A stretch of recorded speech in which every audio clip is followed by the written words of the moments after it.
میرا نام کاشف ہے اور یہ کہانی میری اور میری بہن سارا کے بارے میں ہے۔ ہم سب اپنے امی ابو کے ساتھ ایک ہی گھر میں رہتے تھے۔ سارا مجھ سے 2 سال چھوٹی تھی اور کالج جاتی تھی۔ وہ بہت خوبصورت تھی اور جوانی میں قدم رکھتے ہی اس کی خوبصورتی اور بھی نکھر گئی تھی۔ میں اسے ہمیشہ بہن کی نظر سے دیکھتا تھا، لیکن کچھ عرصے سے میرے دل میں عجیب و غریب خیال آنے لگے تھے۔ جب بھی میں اسے دیکھتا، میرے دل میں ایک انجان خواہش جنم لیتی تھی۔ میں اپنی سوچ پر شرمندہ بھی ہوتا تھا، مگر دل کے ہاتھوں مجبور تھا۔ میں نے اپنی خواہش کو پورا کرنے کے لیے ایک منصوبہ بنایا۔ مجھے معلوم تھا کہ سارا کو پیسے کی ضرورت ہے۔ اس کا کالج کا خرچہ اور دوستوں کے ساتھ گھومنا پھرنا اب اسے ملنے والے جیب خرچ میں پورا نہیں ہوتا تھا۔ میں نے سوچا کہ اگر میں اسے پیسوں کی لالچ دوں تو شاید وہ میری بات مان جائے۔ ایک دن وہ کالج سے بہت پریشان لوٹی۔ میں نے موقع غنیمت جانا اور اس سے پریشانی کی وجہ پوچھی۔ پہلے تو وہ ٹالتی رہی، لیکن کچھ دیر بعد اس نے بتا ہی دیا کہ اس نے کالج کی کینٹین والے سے 5,000 روپے ادھار لیے تھے اور اب وہ پیسے واپس مانگ رہا ہے۔ ساتھ ہی اس کی نیت بھی ٹھیک نہیں لگ رہی تھی۔ یہ سن کر میرے ذہن میں مجھے ایک پلان سوجا۔ میں نے اسے کہا، فکر مت کرو، میں ہوں نا، ہم کوئی نہ کوئی حل نکال لیں گے۔ اسی رات جب امی ابو اپنے کمرے میں سو گئے تو میں نے سارا سے کہا، آؤ لوڈو کھیلتے ہیں۔ وہ فوراً مان گئی۔ میں نے کہا، مزہ نہیں آئے گا، شرط لگاتے ہیں۔ اس نے خوشی خوشی موقع لیا۔ اس نے کہا، ٹھیک ہے، مگر میرے پاس پیسے نہیں ہیں۔ میں نے کہا، کوئی بات نہیں، اگر تم جیتو گی تو میں تمہیں 5,000 دوں گا، اور اگر میں جیتا تو تمہیں میری ایک شرط ماننی ہوگی۔ پیسے کی بات سن کر اس کے چہرے پر چمک آ گئی۔ اس نے فوراً حامی بھر لی، بغیر سوچے سمجھے کہ میری شرط کیا ہو سکتی ہے۔ پہلی شرط ہم نے 500 کی لگائی تو پہلی گیم میں جیت گیا۔ سارا بولی، بھائی اس بار 1,000 کی لگاتے ہیں۔ سارے بولے، بھائی اس بار 2,000 کی لگاتے ہیں۔ وہ یہی سوچ رہی تھی کہ اگر 1,000 جیت گئی تو 1,500 اس کے پاس آ جائیں گے، یہ اور 500 میرے پاس آ جائیں گے، لیکن 2,000 کی بھی میں ہی جیت گیا۔ پھر میں نے کہا، سارا اب بس کرتے ہیں کیونکہ میں گیم ختم کر کے کسی اور ٹیبل پر جانا چاہتا ہوں۔ پھر وہ بولی، نہیں بھائی، آپ نے سارے پیسے جیت لیے ہیں، میں آپ کو ایسے نہیں جانے دوں گی۔ میں نے کہا، سارا ایک اور طریقہ بھی ہے، یہ سارے پیسے تمہیں مل جائیں گے اور وہ بھی بغیر جیتے۔ اگر تم کہو تو میں اپنے پاس سے تمہیں 1,000 روپے دے دوں گا، لیکن میری ایک چھوٹی سی شرط ہے، اگر تم مان جاؤ تو۔ وہ بولی، کیا بتاؤں، مجھے منظور ہے۔ میں دل میں ڈر رہا تھا کہ میں اپنے دل کی بات کہوں اور اسے برا نہ لگ جائے۔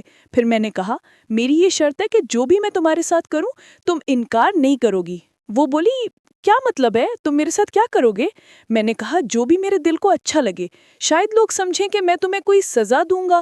تو وہ بولی، ہاں ہاں، مجھے سزا منظور ہے۔ پھر میں نے اسے بتایا کہ میں کیا کروں گا۔ پھر وہ بولی، کیا کہنا چاہتے ہو کاشف بھائی، کھل کے کہو نا، مجھے کچھ سمجھ نہیں آ رہی، تم تو لڑکیوں کی طرح شرما رہے ہو۔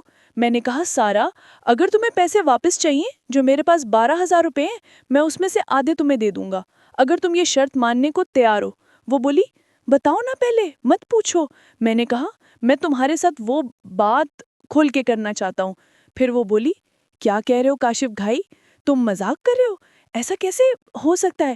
میں نے کہا، سارا ہو سکتا ہے اگر تم چاہو تو، اور ویسے بھی یہ کوئی بڑی بات نہیں ہے۔ وہ بولی، دیکھو تم میرے ساتھ لوڈو کھیل کر اپنے پیسے ایسے ہی جیتو گے جیسے میں ہاری تھی۔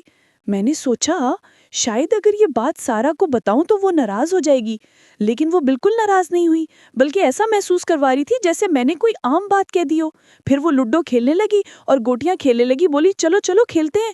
وہ بولی، بھائی مجھے پیسے چاہیے کیونکہ کالج میں جو کینٹینر ہے اس کے 5,000 روپے خراب ہو گئے تھے، میں نے اسے دینے کا وعدہ کیا تھا، میں نے اسے پیسے نہیں دیے تو اس کی نیت بھی ٹھیک نہیں لگ رہی، وہ بھی کچھ ویسی ڈیمانڈ کرے گا جیسے تم کر رہے ہو۔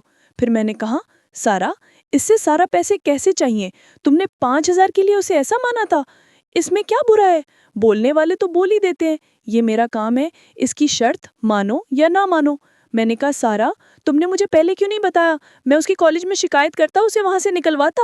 پھر سارا بولی، نہیں بھائی وہ میری مچھی ہے، میں اسے بدھو بنا کر خرچہ پانی نکال لیتی ہوں، وہ میرا پچھواڑا ہے، وہ بہت چلاک ہو گیا ہے کہ اگر تم نے پیسے نہ دیے تو پھر تمہیں سونا پڑے گا، اب سارا زور تم پر تھا۔ پھر میں نے کہا کہ سارا آفر تو تم خود چن لو، تمہیں میرے نیچے سونا ہے تو میں اسی صورت میں پیسے دوں گا، پھر تم مجھے لے جاؤ گی، اس میں تمہیں بالکل بھی مزہ نہیں آئے گا۔ مزہ میرے ساتھ کرو گی تو میں وعدہ کرتا ہوں کہ تمہیں جنت کا مزہ چکھا دوں گا، کیونکہ میں اس کھیل کا ماہر کھلاڑی ہوں۔ تو وہ کہنے لگی، تم کیسے ماہر کھلاڑی ہو؟ تم نے تو کسی کے ساتھ بھی نہیں کیا، تم تو خود ہی گزارا کرے تھے۔ میں نے کہا ہاں یہ حقیقت ہے، میں نے نہیں کیا، لیکن میں ویڈیو میں بہت دیکھا ہے، میں نے دیکھ کر سب کچھ سمجھ لیا ہے۔ پھر وہ بولی، اچھا تمہیں ویڈیو میں جو سارے سٹائل ہوتے ہیں وہ یاد ہے؟ پھر وہ مجھے دیکھنے لگی۔ دوستو، اس ویڈیو کا اگلا حصہ دیکھنے کے لیے ہمارے چینل کو سبسکرائب کر لو تاکہ اس طرح کی ویڈیوز آپ تک پہنچ سکیں۔